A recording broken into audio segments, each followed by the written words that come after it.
Apakah kamu tahu kemana urin yang ditahan akhirnya pergi? Setelah menonton video ini, kamu mungkin tidak akan berani menahannya lagi. Ketika kamu minum segelas air, air tersebut langsung mengalir ke dalam lambung melalui kerongkongan, campur dengan sisa makanan di dalam lambung. Nutrisi sebagian air diserap langsung melalui mukosa lambung, langsung diserap, masuk ke dalam sirkulasi darah. Sisa air mengalir ke usus kecil melalui kantong lambung. Penyerapan utama air terjadi di usus kecil. Banyak fili di dinding usus, memisahkan air dengan nutrisi.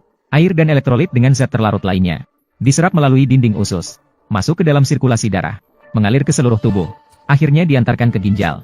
Jutaan glomerulus ginjal akan menyaring limbah dari darah, menjadi hanya mengandung air. Urin awal yang berisi limbah dan zat terlarut. Setelah diolah oleh tubulus ginjal, sisa air, urea dan limbah metabolik lainnya membentuk urin akhir. Urin akhir disalurkan melalui ureter ke kandung kemih. Kandung kemih adalah tempat penyimpanan urin, dan itu adalah organ yang dapat berkontraksi. Sphinkter di dalam kandung kemih selalu dalam keadaan tertutup rapat. Ini untuk mengontrol pengeluaran dan refluks urin. Dan ketika kandung kemih terisi penuh dengan urin, sinyal saraf melewati sel saraf kandung kemih, diteruskan ke sumsum tulang belakang dan otak, sehingga membuat Anda merasa ingin buang air kecil.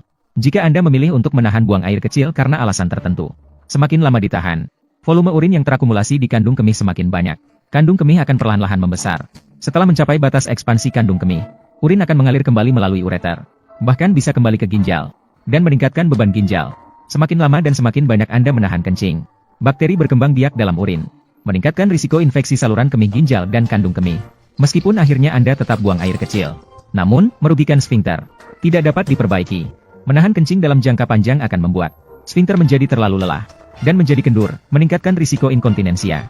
Menahan kencing juga dapat menyebabkan ketegangan saraf yang berkelanjutan, menyebabkan pelepasan hormon stres, mudah menyebabkan peningkatan tekanan darah, dan berbagai masalah kardiovaskular. Jadi menahan kencing berisiko.